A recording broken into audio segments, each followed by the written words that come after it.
todas as guerras que se travaram, quer de cidade contra cidade, quer de nação contra nação, o nosso século ainda não viu outra tão grande. E não sabemos que tenha havido outra semelhante, como a que os judeus sustentaram contra os romanos. Houve, no entanto, pessoas que se dispuseram a escrevê-la, embora por si mesmas dela nada soubessem, baseando seus conhecimentos apenas em informações vãs e falsas. Quanto aos que nela tomaram parte, a sua bajulação aos romanos e ao seu ódio pelos judeus os fez relatar as coisas de maneira muito diferente do que eram na realidade. Os seus escritos estão cheios de louvores a uns e censura a outros, sem qualquer preocupação com a verdade. Foi isso que me fez decidir escrever em grego, para a satisfação daqueles que estão sujeitos ao Império Romano e para informar a outras nações o que escrevi há pouco em minha língua. Meu pai chama-se Matias, meu nome é Josefo, e sou hebreu de nascimento, sacerdote em Jerusalém. No princípio combati contra os romanos e a necessidade, por fim, me obrigou a empreender a carreira das armas.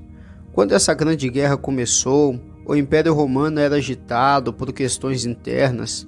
Os judeus mais jovens e exaltados, confiando em suas riquezas e em sua coragem, suscitaram tão grande perturbação no Oriente para aproveitar a ocasião que povos inteiros tiveram receio de lhes ficar sujeitos, porque eles haviam chamado em seu exílio os outros judeus que habitavam além do Eufrates, a fim de se revoltarem todos juntamente.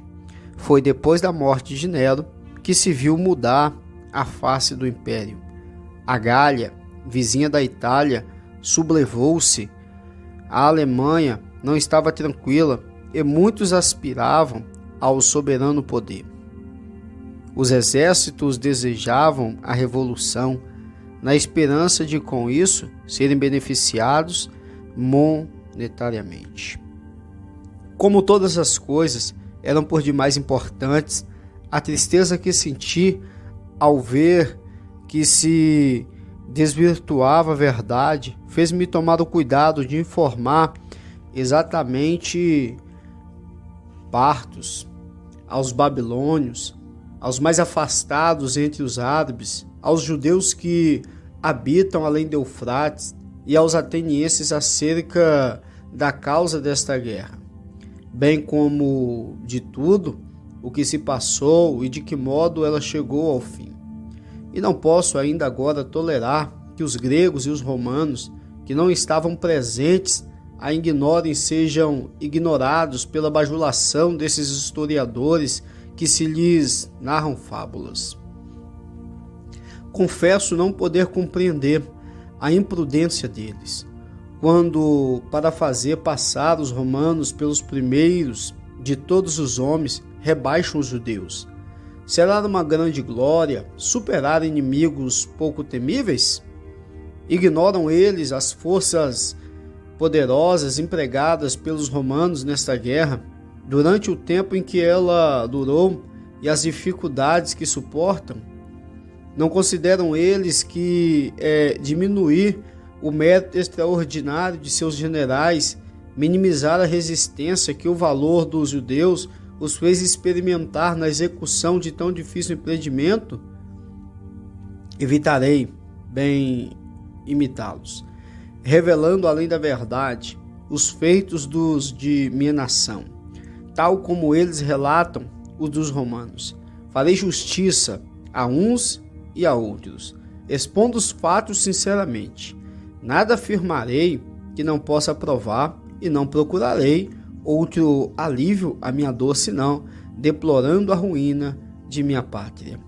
Ainda mais quando o próprio imperador Tito, que teve a direção de toda a guerra e dela fez referência como testemunha, reconheceu que as divisões domésticas foram a causa de nossa derrota e que não foi voluntariamente, mas por culpa daqueles que se haviam tornado os nossos tiranos, que os romanos incendiaram o nosso templo. Esse grande príncipe não somente teve compaixão desse pobre povo, vendo-o correr para sua própria ruína pela violência daqueles facciosos, como também ele mesmo muitas vezes adiou a tomada da praça para lhes dar tempo e ocasião de se arrepender. Se alguém julgar que o meu ressentimento pela infelicidade de meu país me motivou contra as leis da história a acusar fortemente os responsáveis por ela, que acrescentaram ladroeira pública à sua tirania, devem perdoar-me atribuí-lo à minha extrema aflição. E ela não poderia ser jamais justa, pois entre tantas cidades sujeitas ao Império Romano, não se encontrará uma que, como a nossa, tendo sido elevada a tão alto grau de honra e de glória, tenha caído em miséria tão espantosa que, creio eu, desde a criação do mundo, jamais se presenciou algo semelhante. A isso, acrescente-se que não há inimigos externos, mas a nós mesmos, que devemos atribuir as nossas desgraças, assim como me poderei conter em tamanha dor. No entanto, ainda que algumas pessoas não se deixem comover por essas considerações e desejem condenar com rigor um sentimento que me parece tão razoável, elas poderão ater-se à minha história somente nas coisas que refiro, sem se incomodar com as minhas queixas.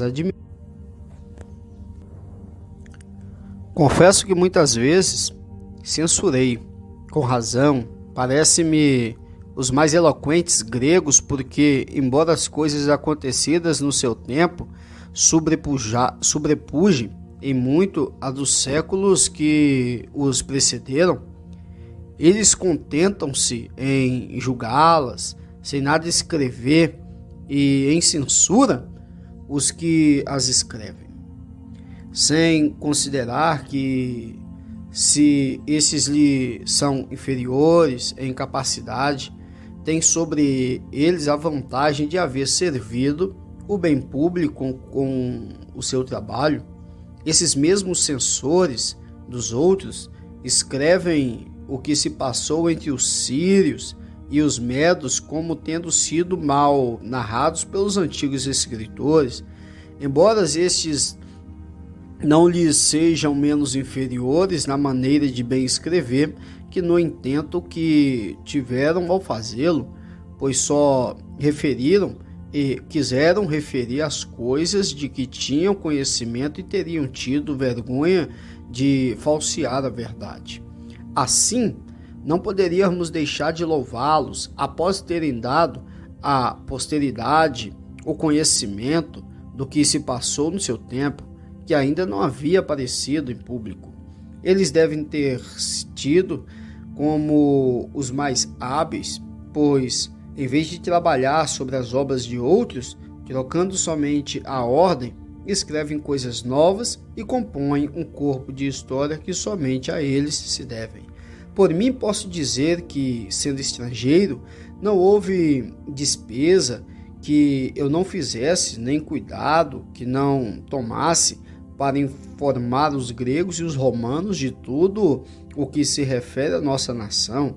Os gregos, ao contrário, falam muito quando se trata de sustentar os seus interesses, quer em particular, quer perante os juízes, mas se calam quando é preciso reunir com muita dificuldade tudo o que é necessário para compor a história verdadeira, e não acham estranhos que aqueles que nenhum conhecimento têm dos feitos dos príncipes e dos grandes generais e são incapazes de os escrever, ousem fazê-lo. Isso mostra que nós procuramos a verdade da história, tanto quanto os gregos a desprezam e disso se descuidam. Eu teria podido dizer qual foi a origem dos judeus, de que maneira saíram do Egito, por quais províncias vagaram durante longo tempo, as que ocuparam e como passaram a outras. Mas além do fato de que isso não se refere a este tempo, eu o julgaria inútil, pois vários dos meus compatriotas já o escreveram com muito cuidado e os gregos traduziram essas obras para sua língua sem se afastar muito da verdade. Assim começarei a minha história, por onde os seus autores e os nossos profetas concluíram as suas. Referirei particularmente, com toda exatidão que me for possível, a guerra que se travou no meu tempo e contentar-me-ei em tocar brevemente o que se passou nos séculos precedentes. Direi de que modo o rei Antíoco Epifânio, depois de tomar Jerusalém e de tê-la possuído durante 3 anos e meio, de lá foi expulso pelos filhos de Matatias, Rasmoneu, como a divisão suscitada entre os seus sucessores com relação à posse do reino atraiu os romanos sob o comando de Pompeu, como Herodes, filho de Antípatro, com o auxílio de Sósio, general do exército romano, pôs fim à dominação dos príncipes rasmoneus, como depois da morte de Herodes, sob o reinado de Augusto, sendo Quitílio Varo governador da Judéia.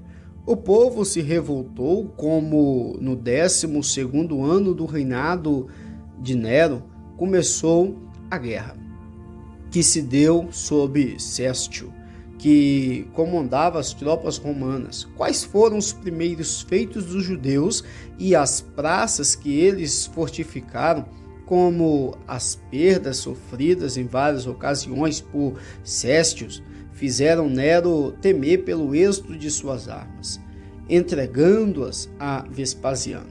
Como esse general, acompanhado pelo mais velho de seus filhos, entrou na Judéia com um grande exército romano, como um grande número de suas tropas auxiliares foi desdobrada na Galiléia, como ele tomou algumas cidades dessa província e outras que se entregaram a ele. Referirei também, sinceramente e segundo o que presenciei e constatei com os meus próprios olhos, o proceder dos romanos em suas guerras, e sua ordem e sua disciplina, a extensão e a natureza da Alta e da Baixa Galiléia, os limites e as fronteiras da Judéia, a qualidade da terra, os lagos e as fontes que aí se encontram, e os males suportados pelas cidades que foram tomadas. Não deixarei de mencionar, do mesmo modo, as calamidades que eu mesmo experimentei em minha vida e que são bem conhecidas. Direi também como a morte de Nero aconteceu, estando já em péssimo estado os interesses dos judeus e os do império, como Vespasiano, que se apressava para marchar contra Jerusalém, foi chamado a Roma. Os presságios que ele teve em sua futura grandeza, as mudanças sucedidas na capital do império, como ele, contra a sua vontade, foi declarado imperador pelos soldados e como foi ao Egito dar as ordens necessárias. Como a Judéia foi agitada por novas perturbações, como surgiram tiranos uns contra os outros, como Tito, à sua volta ao Egito, entrou 2 vezes naquela província, como em que lugar ele reinou o seu exército. Como e quantas vezes ele próprio testemunhou as sedições que se sucederam em Jerusalém, suas aproximações e todas as dificuldades que enfrentou para atacar essa praça, a qual era a torre dos muros da cidade, a sua fortificação e a do templo, a descrição do templo, as suas medidas e as do altar. Nisso nada omitirei. Falarei das nossas festas solenes, das cerimônias que nelas observam, das 7 espécies de purificação, das funções dos sacerdotes, de seus hábitos e do sumo sacerdote e da santidade do templo. sem nada deturpar ou acrescentar. Farei também a crueldade de nossos tiranos contra os de sua própria nação e a humanidade dos romanos para conosco, sendo que éramos estrangeiros com relação a eles. Mostrarei também quantas vezes Tito se esforçou para salvar a cidade e o templo e reunir os que estavam tão obstinadamente divididos. Falarei dos muitos e diversos males suportados pelo povo, a qual, depois de sofrer todas as misérias que a guerra, a carestia e as sedições pode causar, ainda se viu reduzido à servidão pela tomada dessa grande e poderosa cidade. Não me esquecerei também de dizer em que desgraças caíram os desertores da nação, a maneira como o templo foi queimado contra a vontade de Tito, a quantidade de riquezas consagradas a Deus que o fogo destruiu, bem como a destruição completa da cidade, os prodígios que precederam essa extrema desolação, a escravidão de nossos tiranos, o grande número daqueles que foram levados cativos e as suas diversas vicissitudes. Direi ainda a maneira como os romanos perseguiram os que escaparam da guerra e como, depois de os vencer, destruíram completamente as praças e os lugares para onde eles se haviam retirados. Por fim, falarei da visita feita por Tito a toda a província para estabelecer a ordem e de sua volta à Itália e de seu triunfo. Escreverei todas as coisas em 7 livros divididos em capítulos para a satisfação das pessoas que amam a verdade e não tenha motivo para temer que aqueles que tiveram a direção dessa guerra ou que lá se encontraram presentes me acusem de haver faltado à sinceridade. Mas é tempo de começarmos a executar o que prometi. Prefácio de Flávio Joséfo, do livro A História dos Hebreus, editora CPAD, impresso no ano 2018.